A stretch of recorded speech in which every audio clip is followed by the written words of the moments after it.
안녕하세요. 아랫목 한켠입니다. 오늘 준비한 이야기도 눈을 감고 편안히 들어주세요. 요즘 들어 사람 이름이 잘 안 떠오르거나 방금 한 말을 또 반복하고 계신가요? 그럴 때마다 속으로 덜컥 혹시 치매가 아닐까 하는 생각이 스쳐 지나가진 않으셨나요? 많은 분들이 이런 순간마다 불안해하시지만 사실 우리 뇌에서 일어나는 변화 중에는 걱정할 필요 없는 자연스러운 것들이 훨씬 많습니다. 문제는 어디까지가 자연스러운 변화이고 어디서부터 조심해야 하는지 잘 모른다는 점입니다. 주변에서 치매에 걸린 지인의 소식을 들으면 그 불안은 더 커지기 마련입니다. 혹시 나도 라는 생각이 스치면 별것 아닌 깜빡함도 유독 크게 다가오죠. 하지만 정확히 알고 나면 그 불안의 상당 부분은 걷어낼 수 있습니다. 오늘은 치매보다 무서운 그러나 잘 알려지지 않은 뇌의 노화 신호 10가지를 하나씩 짚어보겠습니다. 각각의 이유를 알고 나면 막연한 두려움 대신 오늘부터 실천할 수 있는 작은 방법들이 함께 보이실 겁니다.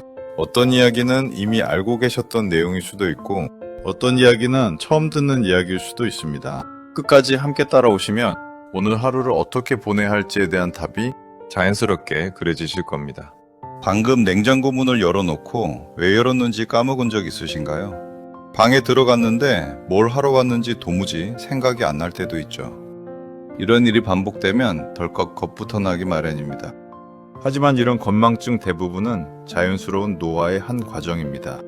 정상적인 건망증은 방금 한 일을 순간적으로 잊어도 옆에서 힌트를 주면 금방 다시 떠오르고 일상생활에는 큰 지장이 없습니다. 반면 치매로 인한 기억장애는 그 일을 아예 겪지 않은 것처럼 통째로 잊어버리고 힌트를 줘도 잘 돌아오지 않으며 시간이 지날수록 일상생활 자체가 어려워지는 경향이 있습니다. 가끔 깜빡하는 건 뇌가 고장난 게 아니라 매일 쏟아지는 정보 중 덜 중요한 기억을 걸러내는 자연스러운 과정입니다. 다만 스스로 판단하기보다 깜빡함이 부쩍 잦아지고 걱정이 된다면 가까운 병원에서 검사를 받아보는 것이 가장 확실한 안심의 방법입니다. 막연히 걱정만 안고 지내는 것보다 확인하고 마음을 놓는 편이 훨씬 낫습니다. 대부분의 경우 검사를 받아보면 나이에 따른 자연스러운 변화라는 걸 확인하고 오히려 마음이 가벼워지십니다. 열쇠를 어디 뒀는지 몰라 한참을 찾다가 결국 늘 두던 자리에서 발견하고 웃어 넘기신 적 있으실 겁니다. 이런 순간들은 대부분 부주의에서 오는 것이지 기억 자체가 무너진 게 아닙니다. 그러니 한번 깜빡했다고 스스로를 너무 다그치지 않으셔도 됩니다. 첫 번째로 자연스러운 건망증에 대해 알아보셨다면 두 번째는 그 중에서도 유독 많은 분들이 답답해 하시는 부분, 바로 사람 이름입니다. 분명 아는 얼굴인데 이름이 입안에서만 맴돌 때가 있습니다. 물건 이름이나 지명은 잘 떠오르는데 유독 사람 이름만 안 나오는 경우 다들 한 번쯤 겪어보셨을 겁니다. 이건 우연이 아닙니다. 뇌과학자들에 따르면 사람 이름은 다른 단어들과 달리 그 사람의 특징과 아무 연관 없이 무작위로 붙여진 정보라 뇌 속에서 유독 약하게 저장됩니다. 선생님, 이웃집 아저씨 같은 역할은 그 사람의 특징과 연결되어 있어 쉽게 떠오르지만 이름은 순수하게 암기해야 하는 정보이기 때문에 나이가 들수록 인출이 더 어려워지는 겁니다. 그러니 이름이 안 떠오른다고 스스로를 탓할 필요는 없습니다. 이건 기억력 전체의 문제가 아니라 이름이라는 정보의 특성 때문입니다. 도움이 되는 방법은 사람을 처음 만났을 때 이름을 소리내어 한 번 더 불러보는 것입니다. 그 순간의 반복이 이름을 조금 더 오래 붙잡아 둡니다. 이름과 함께 그 사람의 특징 하나를 연결해 보는 것도 좋습니다. 빨간 목도리를 두른 민수 씨처럼 이미지와 엮어두면 이름만 홀로 있을 때보다 훨씬 오래 기억에 남습니다. 얼굴은 또렷이 기억나는데 이름만 안 나오는 것도 같은 이유입니다. 얼굴은 수많은 시각 정보와 함께 저장되지만 이름은 그저 소리로만 저장되기 때문에 훨씬 쉽게 흐려지는 것뿐입니다. 이름 다음으로 많은 분들이 답답해 하시는 게 바로 새로운 걸 배우는 속도입니다. 세 번째 이야기로 넘어가 보겠습니다. 스마트폰 새 기능이나 낯선 기기 앞에서 자꾸 머뭇거리게 되시나요? 예전엔 금방 익혔을 것 같은 것도 요즘은 유독 더디게 느껴집니다. 이건 능력이 떨어졌다는 신호라기보다 뇌가 이미 훨씬 많은 정보를 촘촘히 쌓아뒀기 때문에 생기는 자연스러운 현상입니다. 새로운 정보가 들어오면 뇌는 그걸 기존에 알던 것들과 연결하려 하는데 아는 게 많을수록 그 과정이 오히려 더 복잡해집니다. 반대로 아이들은 비교할 정보가 적어서 새로운 걸 그대로 빠르게 받아들이는 것 뿐입니다. 즉, 어른의 뇌는 느린 게 아니라 더 신중하게 작동하는 것에 가깝습니다. 배우는 속도가 느려도 괜찮습니다. 한 번에 이해하려 하지 말고 같은 거 여러 번 나눠서 반복하는 것이 훨씬 효과적입니다. 천천히 배운 것일수록 오히려 더 오래 기억에 남습니다. 급하게 손주에게 다시 물어보기 미안해서 대충 넘어가기보다 오늘 배운 걸 다음날 한 번 더 연습해 보세요. 하루 사이를 두고 반복하는 것이 뇌에는 훨씬 확실하게 새겨지는 방법입니다. 한 번에 완벽히 익히를 하지 않아도 됩니다. 처음엔 서툴러도 3번, 4번 반복하다 보면 어느새 손이 먼저 기억하는 순간이 옵니다. 그 과정 자체가 뇌를 젊게 만드는 훈련이기도 합니다. 지금까지가 자연스러운 뇌의 변화였다면 4번째부터는 조금 다릅니다. 우리가 실제로 조심하고 바꿀 수 있는 생활 습관 이야기입니다. 치매는 어느 날 갑자기 찾아오는 게 아니라 매일 반복하는 작은 습관들이 오랜 시간 쌓여 만들어지는 경우가 많습니다. 첫째, 하루 종일 앉아만 있는 습관은 뇌로 가는 혈류를 줄입니다. 둘째, 짠 음식과 기름진 음식 위주의 식사는 혈관 건강을 해쳐 뇌에도 영향을 줍니다. 셋째, 사람을 만나지 않고 혼자만의 시간이 지나치게 길어지면 뇌 자극이 줄어듭니다. 넷째, 깊이 잠들지 못하는 밤이 반복되면 뇌가 노폐물을 청소할 시간을 빼앗깁니다. 다섯째, 텔레비전만 보며 생각 없이 시간을 흘려보내는 습관도 뇌를 게으르게 만듭니다. 여섯째, 지나친 흡연과 음주도 뇌혈관에 직접적인 부담을 줍니다. 담배 연기 속 물질은 뇌로 가는 산소 공급을 방해하고 잦은 음주는 기억을 저장하는 뇌 부위를 서서히 위축시킵니다. 이 6가지는 하나같이 거창한 병이 아니라 아주 흔한 일상의 모습입니다. 그만큼 반대로 생각하면 하루 20분 걷기, 사람 만나기, 일찍 잠자리에 들기 같은 작은 변화만으로도 뇌 건강은 충분히 지킬 수 있다는 뜻이기도 합니다. 6가지를 한꺼번에 바꾸려 하지 마세요. 이번 주는 그중 딱 하나만 골라 실천해 보는 것으로 충분합니다. 작은 변화 하나가 자리를 잡으면 다음 습관은 훨씬 수월하게 따라옵니다. 예를 들어 이번 주는 짠 반찬을 하나 덜어내는 것부터 시작해 보는 겁니다. 국물을 반만 먹거나 젓갈 대신 나물 반찬을 하나 더 넣는 것처럼 아주 작은 선택이면 충분합니다. 그 작은 선택이 익숙해지면 그 다음 습관도 자연스럽게 따라옵니다. 5번째는 많은 분들이 잘 모르고 지나치는 부분입니다. 바로 관계와 뇌 건강의 관계입니다. 요즘 들어 혼자 있는 시간이 많이 늘지 않으셨나요? 별일 아니라고 넘기기 쉽지만 외로움은 생각보다 뇌 건강과 깊이 연결되어 있습니다. 연구에 따르면 사회적으로 고립된 사람은 그렇지 않은 사람보다 기억력 저하를 겪을 위험이 눈에 띄게 높습니다. 이유는 간단합니다. 대화를 나누고 표정을 읽고 상대의 말에 반응하는 과정 자체가 뇌를 쉬지 않고 자극하는 훈련이기 때문입니다. 혼자 있는 시간이 길어지면 이런 자극이 줄어들고 뇌도 점점 사용하지 않는 근육처럼 둔해집니다. 거창한 인간관계가 필요한 건 아닙니다.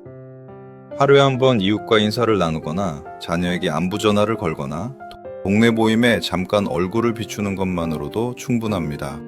사람과 나누는 짧은 대화 한 번이 생각보다 훨씬 큰 뇌운동이 되어줍니다. 배우자와 사별했거나 자녀가 멀리 떨어져 사는 경우라면 더더욱 의도적으로 관계를 만들어야 합니다. 경로당이나 복지관의 소모임에 나가는 것도 좋고 같은 취미를 가진 사람들과 정기적으로 만나는 약속을 잡아두는 것도 좋은 방법입니다.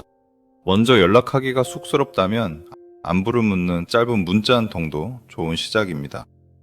상대의 답장을 기다리고 다시 대화를 이어가는 그 과정 자체가 뇌에는 훌륭한 자극이 됩니다. 실제로 사람을 자주 만나는 어르신들이 그렇지 않은 분들보다 기억력 검사에서 더 좋은 결과를 보인다는 연구들도 있습니다. 그만큼 관계는 취미 생활을 넘어서 뇌를 지키는 가장 확실한 습관 중 하나입니다. 6번째는 우리가 매일 겪지만 그 중요성은 잘 모르고 지나치는 부분, 바로 잠입니다. 요즘 잠이 예전 같지 않고 자주 깨시나요? 나이 들면 원래 그런 거라고 넘기기 쉽지만 수면과 기억력은 생각보다 훨씬 밀접합니다. 우리가 깊이 잠든 사이 뇌는 하루 동안 쌓인 노폐물을 씻어내는 청소 작업을 합니다. 동시에 낮에 겪은 일들을 정리해서 오래 남을 기억으로 저장하는 작업도 바로 이 시간에 이루어집니다. 그런데 잠을 얕게 자거나 자주 깨면 이 청소와 정리 작업이 제대로 끝나지 못한 채 아침을 맞게 됩니다. 그 결과가 바로 다음날의 깜빡함과 멍한 느낌으로 나타나는 것입니다. 잠들기 1시간 전에는 스마트폰 화면을 멀리하고 방을 조용하고 어둡게 만들어 보세요. 매일 같은 시간에 잠들고 일어나는 것만으로도 뇌가 청소할 시간을 충분히 확보할 수 있습니다. 낮잠이 길어질수록 밤잠의 질은 오히려 떨어집니다. 낮잠은 20분 이내로 짧게 자는 것이 좋고 저녁에 마시는 커피나 차는 되도록 피하는 것이 깊은 잠에 도움이 됩니다. 잠들기 전 반주 한 잔이 잠을 잘 오게 한다고 생각하시는 분들도 많은데 술은 오히려 깊은 잠을 방해해서 자주 깨게 만듭니다. 잠들기 어려운 밤일수록 술 대신 따뜻한 물 한 잔이 훨씬 도움이 됩니다. 7번째는 감정과 뇌의 관계입니다. 앞서 다룬 이야기들과는 조금 결이 다른 화라는 감정에 대한 이야기입니다. 요즘 들어 별것 아닌 일에도 화가 쉽게 올라오시나요? 단순히 성격 탓이라고 넘기기엔 여기에도 뇌과학적인 이유가 숨어 있습니다. 화가 날 때 우리 몸에서는 스트레스 호르몬이 쏟아져 나옵니다. 이 호르몬이 잠깐이라면 문제없지만 화를 자주 내고 그 상태가 오래 이어지면 기억을 담당하는 뇌 부위가 지속적으로 손상을 받게 됩니다. 나이가 들수록 감정을 조절하는 뇌 기능이 자연스럽게 약해지기 때문에 화가 더 쉽게 올라오고 가라앉는데도 시간이 더 걸립니다.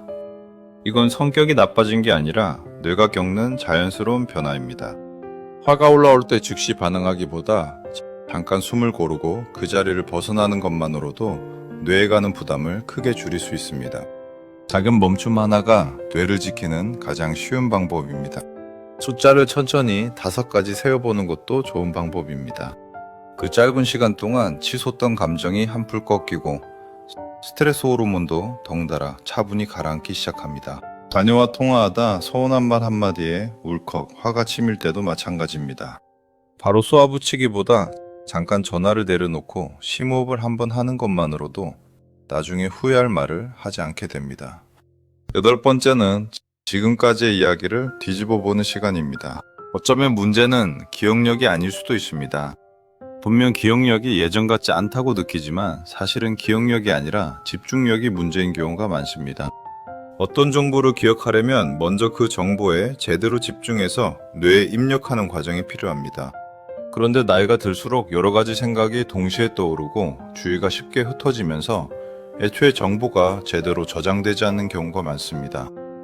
안경을 어디 뒀는지 기억이 안 나는 건 기억력이 나빠서가 아니라 안경을 내려놓는 그 순간 다른 생각을 하느라 그 장면 자체가 뇌에 제대로 찍히지 않았기 때문일 수 있습니다. 그래서 중요한 걸 할 때는 딱 한 가지에만 집중하는 연습이 필요합니다. 물건을 내려놓을 때 잠깐 눈으로 보고 소리내어 말해보는 것만으로도 그 순간이 훨씬 또렷하게 뇌에 새겨집니다. 텔레비전을 켜놓은 채 전화를 받거나 일을 처리하는 습관도 집중력을 갉아먹는 대표적인 원인입니다. 한 번에 한 가지씩. 이것만으로도 예전보다 훨씬 또렷하게 기억되는 걸 느끼실 수 있습니다. 약을 먹었는지 안 먹었는지 헷갈리는 것도 같은 이유입니다.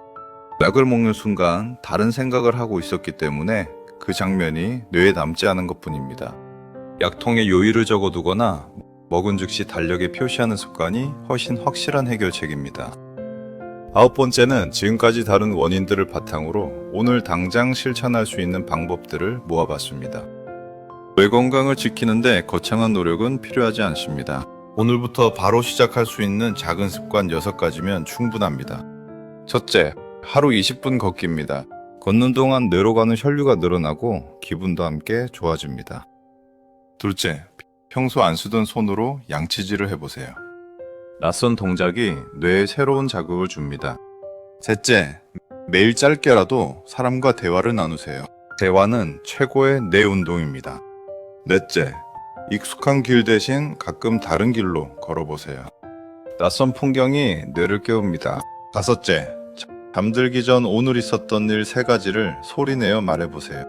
하루를 정리하며 기억을 다지는 좋은 습관입니다. 여섯째, 화투나 바둑, 퍼즐처럼 머리를 써야 하는 놀이를 즐겨보세요. 재미와 내운동을 동시에 잡을 수 있는 가장 손쉬운 방법입니다. 6가지 모두 돈이 들지 않고 오늘 당장 시작할 수 있습니다. 작은 습관이 쌓이면 뇌는 생각보다 오래 건강하게 우리 곁에 남아줍니다. 오늘 하루 이 6가지 중 딱 하나만 골라 지금 바로 실천해보세요. 거창한 결심보다 이런 작은 시작이 훨씬 오래 갑니다. 6가지를 냉장고 문에 적어 붙여두는 것도 좋은 방법입니다. 눈에 자주 띄는 곳에 적어두면 굳이 애써 기억하려 하지 않아도 자연스럽게 하루 습관으로 자리 잡게 됩니다. 마지막 10번째 이야기입니다. 어쩌면 오늘 다룬 내용 중 가장 중요한 이야기일 수도 있습니다. 치매에 대한 걱정, 다들 한 번쯤 해보셨을 겁니다. 그런데 아이러니하게도 그 두려움 자체가 오히려 뇌 건강에 좋지 않은 영향을 줄 수 있습니다. 막연한 불안이 계속되면 몸은 항상 긴장 상태에 놓이고 스트레스 호르몬이 꾸준히 분비되어 정작 기억을 담당하는 뇌 부위에 부담을 줍니다. 걱정이 걱정을 부르는 악순환이 시작되는 셈입니다. 게다가 지나친 걱정은 새로운 도전을 주저하게 만듭니다. 실수하면 안 된다는 불안 때문에 오히려 뇌를 자극할 기회들을 스스로 피하게 되는 것이죠. 중요한 건 걱정을 없애는 게 아니라 걱정 대신 할 수 있는 작은 행동에 집중하는 것입니다. 오늘 하루 몸을 움직이고 사람을 만나고 잘 자는 것. 그 작은 실천들이 두려움보다 훨씬 힘이 셉니다. 걱정만으로 달라지는 건 아무것도 없지만 오늘 하나의 작은 행동은 분명히 무언가를 바꿔놓습니다. 두려움 대신 오늘 할 수 있는 일에 마음을 두어보세요. 주변에서 치매 소식을 듣고 지레 겁먹기보다 나는 오늘도 걷고 사람을 만나고 잘 잤다는 사실에 눈을 돌려보세요. 그 작은 확인이 두려움보다 훨씬 단단한 안심을 만들어줍니다. 지금까지 치매보다 무서운 뇌 노화 신호 10가지를 함께 살펴봤습니다. 정상적인 건망증과 치매의 차이부터 이름이 안 떠오르는 이유, 배움이 느려지는 이유, 그리고 습관과 수면, 관계와 감정, 집중력, 마지막으로 두려움 그 자체까지 짚어봤습니다. 10가지 모두 한 번에 기억하고 한 번에 실천하려 하지 않으셔도 됩니다. 오늘 이야기 중 마음에 걸리는 것 하나만 골라 이번 주 안에 작은 행동 하나로 옮겨보시는 것으로 충분합니다. 뇌는 나이가 든다고 무조건 약해지기만 하는 게 아닙니다. 오늘처럼 조금씩 신경 쓰고 조금씩 움직이는 사람의 뇌는 생각보다 훨씬 오래 건강하게 우리 곁에 남아줍니다. 지금 당장 10가지를 다 실천하지 않아도 괜찮습니다. 오늘 하루 걷고 사람을 만나고 일찍 잠자리에 드는 것. 그 3가지만 지켜도 뇌 건강의 절반은 지킨 셈입니다. 작은 습관이 쌓여 만드는 변화는 우리 생각보다 훨씬 크고 확실합니다.